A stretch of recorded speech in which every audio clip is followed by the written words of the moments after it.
Dios les bendiga, ¿cómo están? ¿Todo bien? No sé si han visto que en las iglesias amén es como la respuesta universal a toda pregunta. Dice, ¿cómo están? Y todo el mundo amén. ¿Cómo están? Bien, feliz, gozoso, alegre. Bueno, yo creo que usted ore conmigo hoy antes de comenzar. Diga, Padre, en el nombre de Jesús, me presento delante de ti y te pido que sea tu Santo Espíritu quien me dirija a recibir tu palabra. Yo dispongo mi corazón, dispongo mis oídos, mi mente a recibir el mensaje, Señor, de tu palabra en el nombre poderoso de Jesús. Amén y amén. El tema de hoy se llama mentalidad de hijos. ¿Cuántos son hijos acá? ¿Cuántos tienen sus papás vivos? Ok. ¿Cuántos han perdido a papá o mamá? Ok. Usted sabe que puede que usted se lleve bien o mal con sus padres o que ya no los tenga en vida. Siempre vamos a tener un Padre todopoderoso y eterno que no nos deja y que no nos abandona. Amén. Quiero que usted levante su mano derecha y diga conmigo: yo soy hijo, tengo un Padre que me ama, soy iglesia y soy más que vencedor en Cristo. Amén. Contra la gloria al Señor. El día de hoy quiero enfocarme en el hecho de nuestra relación con Dios como Padre. Primeramente que todo, la Biblia hace referencia a diferentes títulos que tenemos nosotros de alguna u otra forma. La Biblia nos llama iglesia. Iglesia tiene dos significados. La iglesia viene del griego eclesia, que significa uno, llamados afuera, y el segundo es reunión de personas. ¿Ok? La Biblia nos llama hermanos. Ok, hermanos en Cristo. Nos llama siervos.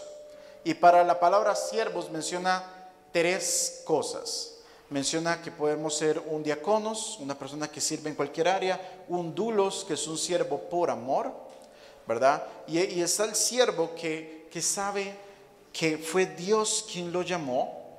Está ese huperetes, que es el otro término, que sabe que no sirve para que otros lo vean. Todos saben que es una fragata. Estos barcos que tienen unos grandes remos, pero que no se ven las personas que están remando, esas son huperetes, un tipo de siervos. La Biblia nos llama a nosotros la novia de Cristo, nos llama discípulos, nos llama seguidores, nos llama nación santa, real sacerdocio, nos llama embajadores. Sin embargo, el ser hijos no es un título. El ser hijo de Dios es una condición. Quiero que se vaya conmigo a Juan capítulo 1, versículo 11. Juan 1, 11.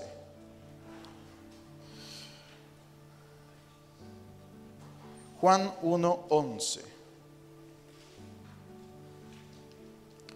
Vamos a leer dos versículos. Me síganme cuando lo tienen. Dice la palabra del Señor, León Reina Valera el 60. A los suyos vino y los suyos no le recibieron.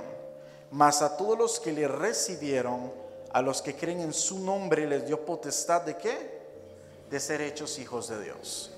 A los suyos vino. Jesús vino primeramente que todo a Israel. Vino a los judíos, pero no le recibieron. Entonces, ¿qué pasó? Comenzó una predicación a los gentiles, a todos aquellos que no eran judíos, a todos aquellos que no eran pueblo de Dios. Y conforme usted y yo, que no éramos pueblo de Dios, usted y yo no somos israelitas, a menos de que alguien aquí tenga ascendencia pues judía, pues en un momento dado nosotros llegamos a Cristo. Por la misericordia de Dios llegamos a Jesús. Todos tenemos una historia con Dios. Yo sé muy bien cómo yo llegué a Cristo, en qué momento, qué usó Dios para traerme a mí a sus pies.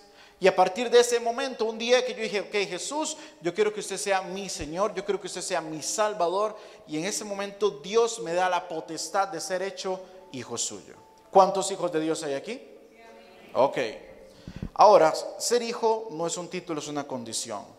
A muchos les han enseñado a ser miembros de iglesia. Les han enseñado a ser miembros de una religión, miembros de una casa, miembros tal vez de una célula, de un ministerio, de una red, pero a pocos se les enseña a ser verdaderos hijos del Padre. Porque cuando yo soy hijo de Dios, yo tengo que comportarme como tal. ¿Usted alguna vez ha escuchado la frase que dice, es que los Ramírez somos así? somos arrancados. Es que los Vargas somos un dolor, diría mentira. Es que los Zúñigas son así, los Arias somos así. ¿Os ha escuchado eso o alguna vez lo ha dicho? Hay como un ADN, ¿verdad? Que cuando usted de este apellido, usted dice, es que mi papá era así, mi abuelo así, yo también salí así, ¿verdad? Hijo de tigre sale pintado, dicen por ahí. El asunto es que cuando usted y yo somos hijos del Padre, del Creador de todas las cosas, es que papá es así, entonces yo soy así. Y ese es el detalle. Su padre, su abuelo, su bisabuelo puede tener la actitud, el carácter, el temperamento que sea, pero usted cuando es hijo de Dios, usted hereda el carácter, el temperamento del Padre. Dios es gritón, porque usted grita en la casa como loco. Dios es chismoso, no. Dios es injurioso. Dios es mentiroso, no, ¿verdad? Y es que hay gente que dice, no, es que a mi familia le encanta el chisme.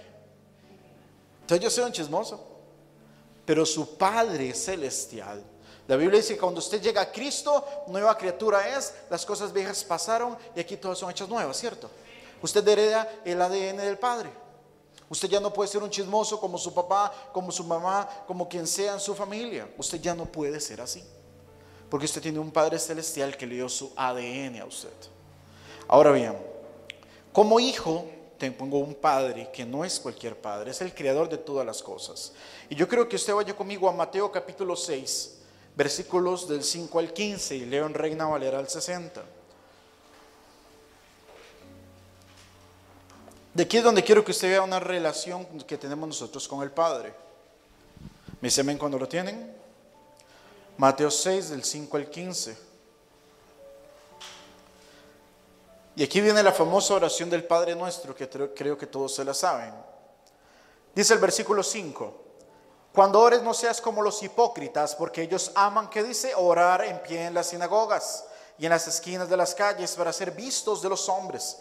De cierto os digo que ya tienen su recompensa. Mas tú, cuando ores, entra en tu aposento y cerrada la puerta, ora ¿a quién? A tu Padre que está en lo secreto, y tu Padre que ve en lo secreto te recompensará público. Y orando no uséis vanas repeticiones como los gentiles, que piensan que por su palabrería serán oídos. No hagáis pues semejante a ellos, porque vuestro Padre sabe de qué cosas tenéis necesidad antes que vosotros le pidáis. Vosotros pues oraréis así: Padre, ¿qué? Nuestro, que estás en los cielos, santificado sea tu nombre, venga tu reino, hágase tu voluntad en el cielo así como en la tierra. El pan nuestro de cada día, dánoslo hoy, y perdona nuestras deudas como también nosotros perdonamos a nuestros deudores, y no nos metas en tentación, líbranos del mal, porque tuyo es el reino, el poder y la gloria por todos los siglos. Amén. Porque si perdonáis a los hombres sus ofensas, os perdonará también a vosotros vuestro Padre Celestial. Mas si no perdonáis a los hombres sus ofensas, tampoco vuestro Padre os perdonará vuestras ofensas. ¿Eso quedó claro? Ok. El Padre Nuestro, lo que nos muestra primero es una relación de nosotros como hermanos en Cristo con un Padre que no es solo mi papá, es el papá de Loren, es el papá de mi mamá, es el papá de Marco, de Gislani, es el Padre Nuestro. Pero me llama mucho la atención que cuando nosotros analizamos el momento del pan, dice el pan nuestro dánoslo hoy, y luego habla sobre el perdón. ¿Han notado eso? Hay un orden ahí. Cuando usted se jalaba una torta cuando era pequeño y sus papás se lo sonaban, ¿a cuántos sus papás le pegaron? Ahora casi que solo a mí, ¿no? Ok, cuando se jalaba una torta y su mamá le mandaba la chancleta voladora o el fajazo, ¿verdad? Que le reiniciaba a usted la vida. Muchas veces nos castigaban, casi siempre, a mí siempre parejo. Y muchas veces el castigo era no comer. ¿A cuántos los castigaron sin comer? Ay, qué poquitos. Los demás mentirosos me firman la Biblia final. Es muy común, yo he escuchado muchos padres que conozco que castigan al chiquito sin cenar, sin almorzar, sin jugar, ¿verdad? Es lo más común. Le quitan el teléfono, qué sé yo. Pero me llama la atención que el Padre primero nos sirve la mesa y luego viene el tema del perdón. Y ahí sí hay un detalle, porque toda bendición y toda promesa de Dios es condicionada a obediencia. El perdón es una promesa de Dios. Pero ¿a qué se condiciona el perdón? ¿Qué es lo que decía al final del Padre Nuestro? El 15, si no perdonáis a los hombres sus ofensas, tampoco vuestro Padre os perdonará vuestras ofensas. Eso está claro, creo yo, ¿verdad? Porque en el ADN del Padre está el ser perdonador. Y si el ADN del Padre está el ser perdonador, usted tiene que ser perdonador. Porque no hay mayor ofensa que le puedan hacer a usted que sea mayor que la cruz de Cristo. Y aún así Cristo perdonó a esta gente. ¿Qué dijo Jesús en la cruz? Padre, no les tomes en cuenta este pecado porque no saben lo que hacen. Usted sabe, Jesús clavado en la cruz. Jesús le habían clavado en el costado. Jesús estaba completamente desangrado, su espalda destrozada. Y aún Jesús dice, Padre, no tomes en cuenta este pecado. Entonces imagina qué corazón de perdonador tiene Dios. Y Dios está dispuesto a perdonar su pecado y mi pecado. Pero ¿qué es lo que necesita Dios? Que su ADN, lo que tiene en su corazón, esté en el suyo y en el mío. Dios es perdonador, usted tiene que ser perdonador. Dios es justo, usted tiene que ser justo. Dios es dadivoso, usted tiene que ser dadivoso. Porque Dios antes del perdón vino el pan. Yo me acuerdo de niño las múltiples fajadas que me pegaba mi mamá. Y uno se sentaba tal vez a comer llorando, ahí, ¿verdad? Con todo hinchado, todo rojo la cara, ¿verdad? Y uno con el pancillo ahí temblando el dolor. Yo me imagino a Dios, nos sienta a la mesa a comer, coma luego hablamos. Y uno, y comemos y luego hablamos, ¿verdad? Yo me imagino a Dios mandándome un trueno, un rayo, perdón, ahí para partirme. La Biblia enseña que la paga del pecado es muerte, eso sí, porque el pecado nos aleja del amor de Dios. Ahora bien, como hijos tenemos un Padre que es perdonador, un Padre que es dador de alimento, un Padre que quiere escucharnos. Es un Padre nuestro, no es solo mi papá, es el papá de mi hermano en Cristo. Yo no puedo pretender que Dios nos trate a todos por igual. Los que tienen más de un hijo sabrán, no se trata a todos por igual. Hay los mismos derechos, pero hay una relación distinta. A eso voy. La Biblia enseña Dios de Abraham, Dios de Isaac, Dios de Jacob. Mismo Dios, relaciones diferentes. Usted puede decir, es que con mi hijo tal funciona de esta forma, pero con el otro no. Así es Dios con nosotros. Dios sabe cómo hablarnos, Dios sabe cómo tratarnos, Dios sabe cómo hacernos sentir hijos. Ahora, nosotros tenemos que aprender a tener una actitud de hijos.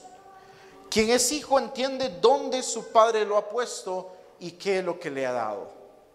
¿Cómo yo conozco a mi papá o a mi mamá? No solo por el hecho de estar en el registro. Los conozco por la relación interpersonal que tengo con ellos. Pregunta, ¿usted conoce a Dios? ¿Conoce usted lo que le gusta a Dios que usted haga y lo que no? ¿Ha escuchado usted la voz de Dios? Cuando usted ora, ¿usted sabe cómo Dios le gusta que usted le ore? Porque aún eso es personal con Dios. Hay gente que no le gusta tirarse al piso y no tiene problemas con Dios en no tirarse al piso. Hay personas que tienen una relación con Dios de rodillas todo el tiempo y sabe que así se conecta con Dios. Tenemos todos una relación distinta. Yo les conté una vez que en un servicio de oración en la iglesia donde estaba, en el tiempo había un servicio de oración en la noche y apagaban todas las luces del auditorio.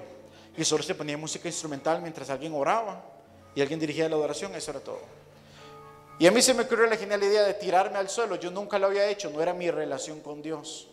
Y vi a alguien, yo estaba comenzando en Cristo, tenía pocos años, vi a alguien tirado en el suelo orando y dije, ay, al rato es buena idea. Me quedé dormido.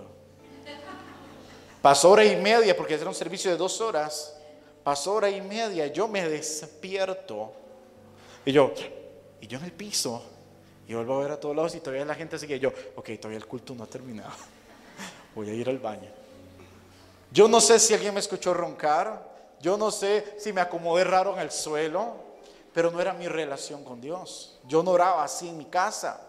Entonces tampoco tratemos de imitar nosotros lo que hacen otros.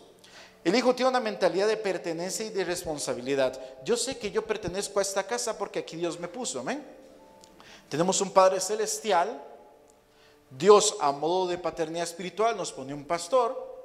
De hecho, Pablo dice que él ha engendrado a Tito, a Timoteo, ¿verdad? Hay una paternidad espiritual en la iglesia, eso sí existe, en la Biblia está registrado. Y tenemos nuestro Padre terrenal, pues. Y usted sabe que usted pertenece a esta casa. Usted también sabe lo que le gusta a su papá y a su mamá. ¿verdad?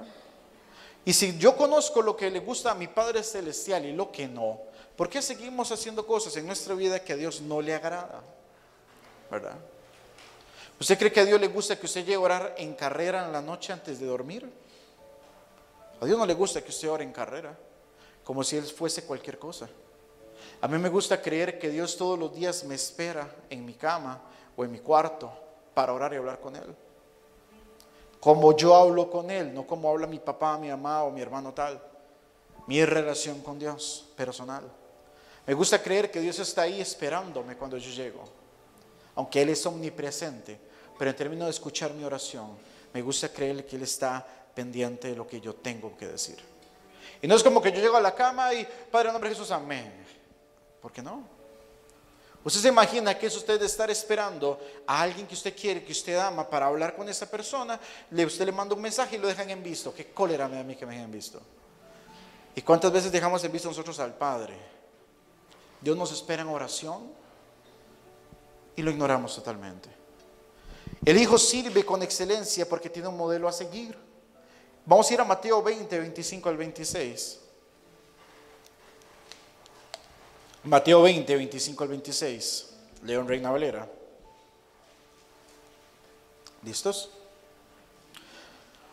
Mateo 20, 25 al 26. Dice: Entonces Jesús llamándolos dijo: Sabéis que los gobernadores de las naciones se enseñorean de ellas, y los que son grandes ejercen sobre ellas potestad.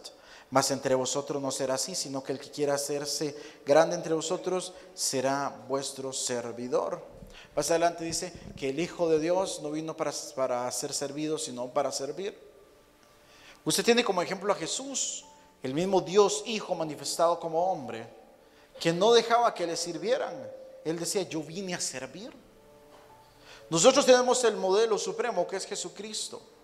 Y en nuestra mentalidad como hijos, nuestra actitud como hijos debe ser de servicio todo el tiempo. Dios espera que usted y yo tengamos esa mentalidad y que se refleje en nuestra actitud diaria. Eso no tiene que ver solo en la iglesia. Todos de alguna forma Dios nos llamó a algo, nos capacitó para algo, nos dio dones, nos dio talentos, para que usted los ponga al servicio de Él, al servicio de la iglesia. Pero hay gente que sabiendo que Dios lo ha llamado a algo, aún así esconde su don, su talento y no le da la gana servir. Yo sirvo por amor a Cristo. Sirvo por amor a esa salvación, un agradecimiento por esa salvación. Sirvo porque gracias al Padre me amó tanto, dice Juan 3:16, que envió a Jesús a morir en una cruz por mí. Yo en ese agradecimiento digo: Dios, lo que yo tengo es por usted y para usted. Si Dios me dio un talento, un don, es para ponerlo al servicio de Él, al servicio de la iglesia. Así se refleja nuestra actitud. Pero también fuera de la iglesia nuestra actitud tiene que ser de servicio. Aún si usted tiene un trabajo secular y usted es jefe, o usted es líder de un área, aún así usted tiene que ser servidor de los demás. Hay gente que eso le incomoda y no le gusta, porque hay gente que le gusta ser jefe. Hay gente que le gusta mandar pero no le gusta servir. Yo recuerdo cuando hacíamos encuentros aquí en la iglesia, había gente que decía: a mí yo sirvo solo para predicar, yo para limpiar baños yo no sirvo. Y ok, usted no va a ir a servir al encuentro. Así de simple. Ahora, el que sirve mediocremente no entiende su posición como hijos. Y es que todo lo que usted y yo hacemos como hijos de Dios tiene que ser con excelencia, esforzarnos. Tenemos limitaciones, sí, nos cuestan cosas, horrores. Hay cosas donde, si Dios no me llamó a hacer esto, yo no tengo por qué ponerme a hacerlo. Entonces, que yo me ponga aquí a danzar, ¿no va a salir? O sea, no, yo sé que no va a salir. Yo no me voy a meter de danzarín en un ministerio de danza, no va a pasar. Dios no me llamó a eso. Como quien se pretende poner a cantar y Dios nunca le dijo que fuera ministro de alabanza. Digo, en términos de ministerio, no de cantar para Dios, obviamente. Hay cosas que tenemos limitaciones obvias. Hay gente que le cuesta hablar en público. Y tal vez Dios no los va a poner públicamente a hablar desde una tarima, pero sí lo va a poner a hablarle a su compañero de trabajo y traerlo a Cristo. Tal vez Dios no lo va a poner a enseñar en una iglesia, pero sí lo va a poner a ganar almas en su barrio, va a ganar mucha gente. O sea, aún así Dios usa nuestras limitaciones para favor de Él. Ahora bien, en Mateo 7:11, quiero que vayamos a Mateo 7:11. Hay un poquito antes de donde estábamos. Mateo 7:11 dice, ¿listos? Dice, pues si vosotros siendo malos sabéis dar buenas dádivas a vuestros hijos, cuánto más vuestro Padre que está en los cielos dará buenas cosas a los que le pidan. Aquí el Señor está haciendo una referencia y no le está diciendo que son hijos del diablo a la gente, sino que hace una comparación entre el hombre natural y Dios. Si el hombre natural a sus hijos le da buenas dádivas, buenos regalos, ¿cuánto no más el Padre Celestial, dice, dará buenas cosas a los que le pidan? Diga conmigo, el Padre me quiere dar buenas cosas. Ahora, hay un detalle, es que la gente cree que la prosperidad son solo bienes materiales y plata, y eso no es así. Hay gente que cree que prosperidad es tener 2, 3 carros, 4 casas y un montón de plata en el banco. Y es que la bendición de Dios no es solo bienes materiales como la gente cree. Dios da buenas cosas. ¿Qué Dios nos ha dado? Efesios capítulo 1. Vamos a Efesios capítulo 1. En Reina Valera al 60. Efesios 1, versículos del 3 en adelante. ¿Listos? ¿Qué es lo que Dios nos ha dado? ¿Cuáles son las buenas cosas que Dios nos ha dado?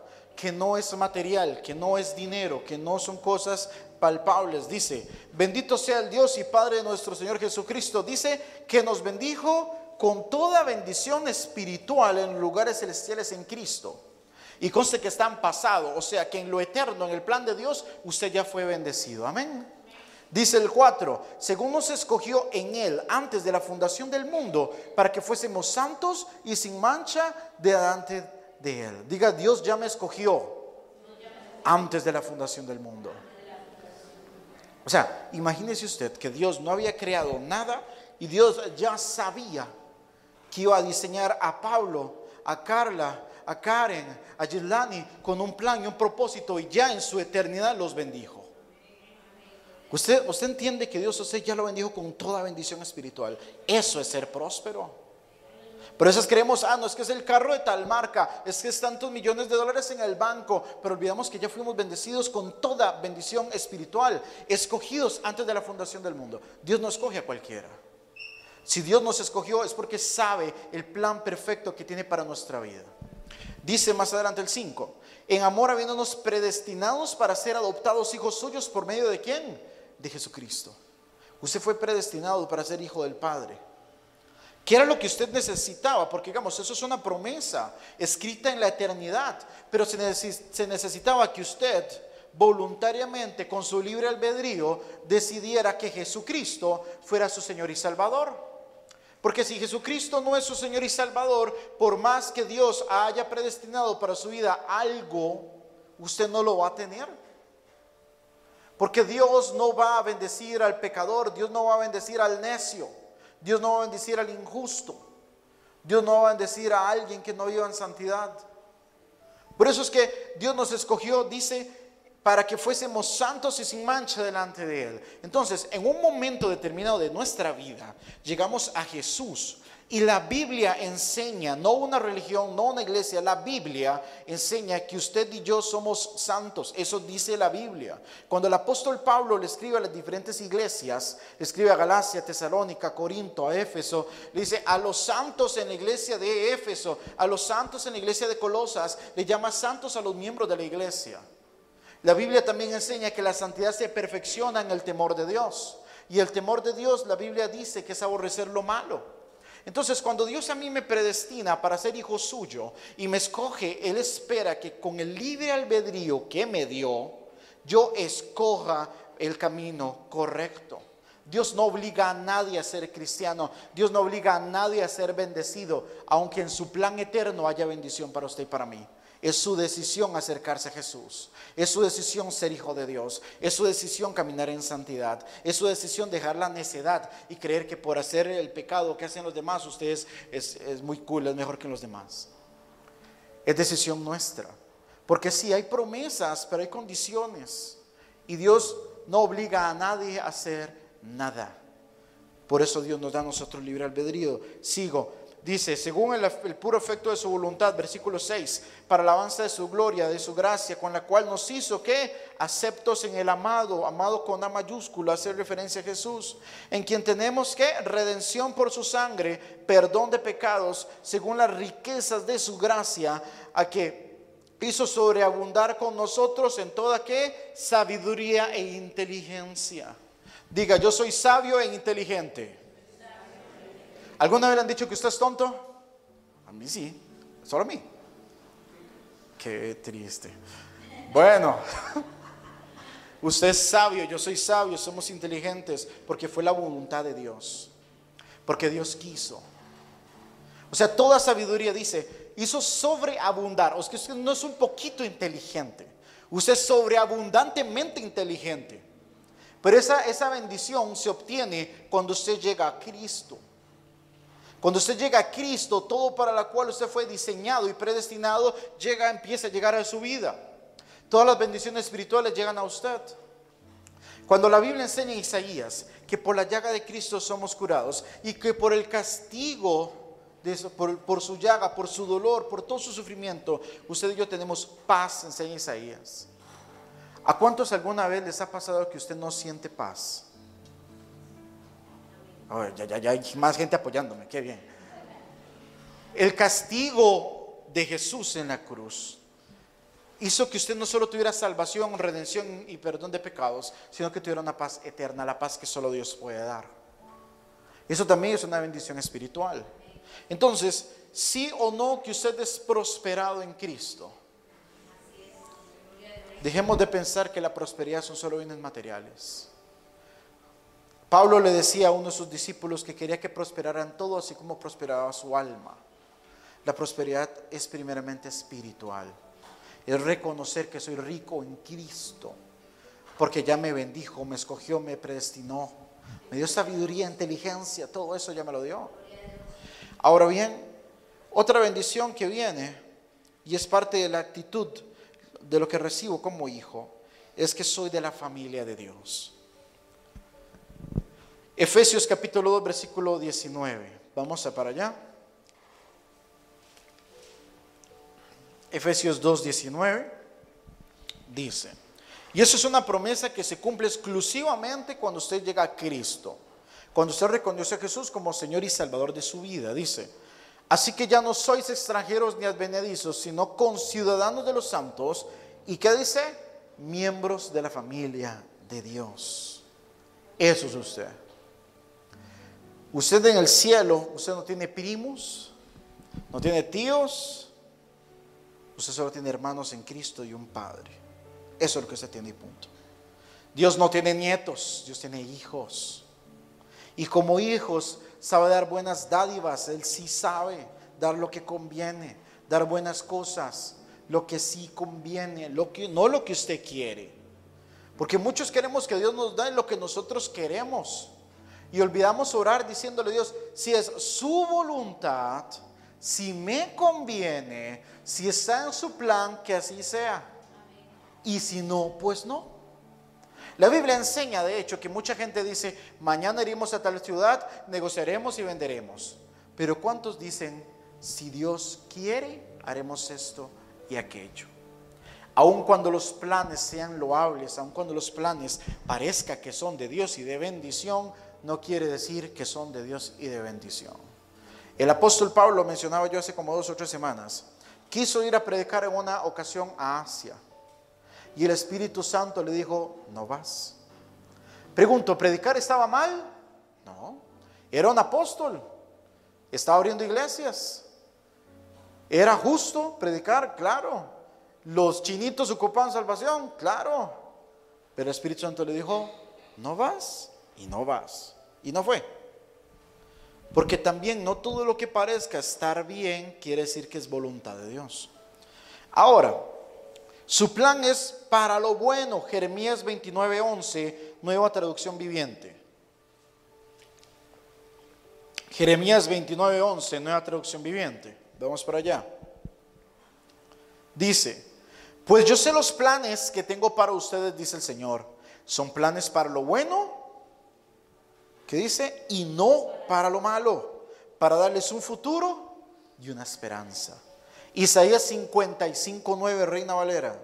Isaías 55:9 dice: como son más altos los cielos que la tierra, así son mis caminos más altos que vuestros caminos, y mis pensamientos que vuestros pensamientos.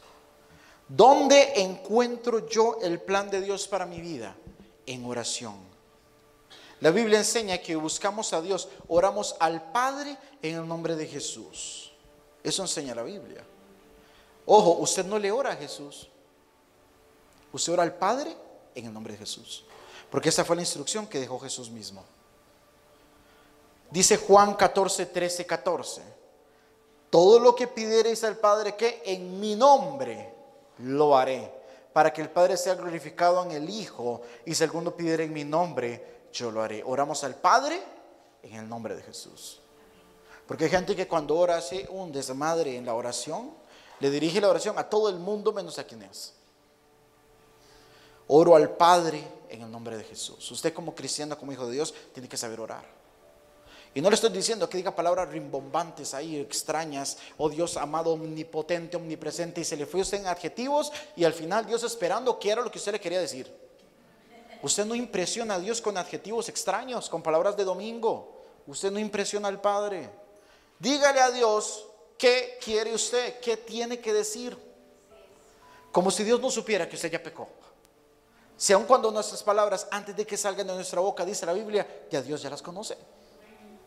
Entonces, sea sincero con el Padre. Yo no llego donde mi papá: oh excelentísimo don José Antonio, espero que usted esté muy bien, omnipotente Padre. No, yo no llego con esas cosas. Déjese de cosas, sea sincero con el Padre. Tenga relación sincera con Dios. A mí me gusta a Dios en oración decirle: papito, a mí. Usted sabrá cómo le dice usted al Padre. Pero yo creo que tengo confianza con Dios, con el Padre. Que yo estoy en el baño, yo estoy orando. Yo voy en el bus y yo estoy orando. Yo estoy en mi trabajo, yo estoy orando. Yo sé que es que pase algo complicado en mi trabajo, ir yo al baño, de rodillas al baño, a orar y decirle: papito, aquí estoy, pasó esto, yo no sé qué sucedió, pero yo sé que me ayudes. Y yo en pronto otro sentir una paz y todo se arregla. Porque Dios además saca bandera por nosotros, amén.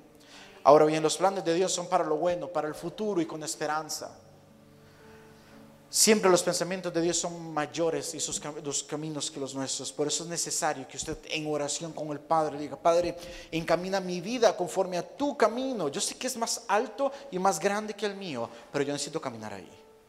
Yo no necesito caminar en mi camino, necesito caminar en el tuyo. Yo no necesito tener mis pensamientos, necesito tener los tuyos. Necesito que tu propósito, que tu plan me lo pongas en mi corazón. Pero esa la Biblia dice que Dios pone el querer como el hacer por su santa voluntad. Entonces, a veces uno mismo reconoce cuando hay cositas que le cuesta hacer. Usted sabe que hay cosas que tiene que hacer y no las hace, ¿cierto? ¿O solo yo? Entonces usted le dice: Padre, en el nombre de Jesús, pon tu querer como el hacer en mi corazón. Me cuesta horrores, pero yo estoy dispuesto. Y entonces es donde entran las disciplinas espirituales. Ahí es donde entra el ayuno, para que su carne mengüe, para que su espíritu esté atento a lo que Dios quiere. Ahí es donde entra la oración, la adoración, el congregarse. El congregarse, venir temprano, no venir a la quinta canción del ministerio, ¿verdad? Es estar deseoso de escuchar el tiempo de intercesión. Es estar deseoso de estar desde el principio hasta el final y no perderme nada. ¿Me va a entender? Es valorar cada cosa que hacemos como cristianos. La vida espiritual del hijo, quien tiene la mentalidad del hijo, conoce a su padre porque tiene una relación estrecha con el Padre. La oración la hace con propósito. Usted no se sienta o se arrodilla o se acuesta de panza en el suelo a orar solo porque tocó, solo porque sí. Quien tiene relación conoce a su Padre. Si usted tuvo un día aquí, el tiempo de intercesión, Gislani, qué sé yo, le dice a David: David, pase, ¿puede ayudarme a interceder? O le dice a mi mamá, o le dice a Jason, le dice a Loren, a quien sea. Nosotros como hijos de Dios, claro, yo conozco a mi Padre. Yo voy a orar naturalmente, no para que la iglesia diga: wow, qué chiva, ora Eva, qué impactante. No, yo voy a orar porque Dios y yo nos conocemos. Y yo voy a orar como yo oro con Él, no para impresionar a nadie. Y voy a orar con propósito. Usted cuando va a orar tiene que orar con fe, creyendo que Dios lo está escuchando primero. Tiene que orar entendiendo que se hace primero la voluntad de Dios, no lo que usted quiere, aunque suene lindo. Aun cuando oramos por algún enfermo. ¿Usted alguna vez ha orado por un enfermo? Pero enfermo así de verdad, no que le duele la cabeza. No. O sea, algo serio. Usted va y ora, impone manos, lo baña de aceite, si usted quiere, lo que sea. Pero usted tiene que entender que si Dios se lo quiere llevar, por más que usted ore y lo llene de aceite hirviendo, se va a morir. Porque fue la voluntad de Dios. Como iglesia hemos orado por gente. Yo me acuerdo una vez, yo pedí orar, no me acuerdo si fue el año pasado o orar por alguien que estaba muy enfermo. Y yo con esa fe que Dios lo podía sanar, ¿verdad? Y yo le decía a la muchacha, a la hija, Dios puede sanar a su papá, Dios puede hacerlo. Y recuerdo que vino la reunión de intercesión, oraron por el Señor. Y a la media hora la muchacha, es que ya murió papi. Y yo, bien. No fue la voluntad de Dios sanarlo, se lo quiso llevar. Y aún así le damos gloria y honor a Dios porque se hace su voluntad. ¿La iglesia quedó mal? No, es que no era la voluntad del Padre. Ahora, aún así oramos con toda la fe, ¿verdad? Y no nos vamos a enojar con Dios porque no nos hizo el milagro, ¿estamos claros? Proverbios 10:22 dice: la bendición de Jehová es la que enriquece y no añade tristeza con ella. Cuando usted y yo buscamos a Dios y Dios nos bendice solo si estamos alineados con su voluntad. ¿Ok? Y solo si es su voluntad lo que estamos pidiendo. No nos va a dar algo solo porque sí. Ahora, vimos entonces que el ser hijos es una condición, no es un título. Que tenemos que tener una actitud de hijos. Vimos lo que recibimos como hijos y que es necesario tener una vida espiritual como hijos. En la Biblia aparecen 4 menciones muy importantes de hijos de Dios, o 4 tipos de hijos de Dios. Menciona a Adán, ¿verdad? Cuando Dios en Génesis 1:26, a modo de Trinidad, dice: hagamos al hombre a imagen y semejanza. Adán fue el primer hijo de Dios, ¿verdad? De hecho, en Lucas 3:38 se dice que Adán es hijo de Dios. El segundo es Israel como nación. En Éxodo 4:22 y 23 dice: dirás a Faraón, Jehová ha dicho así, Israel es mi hijo, mi primogénito. Israel es el segundo hijo de Dios que aparece en la Biblia.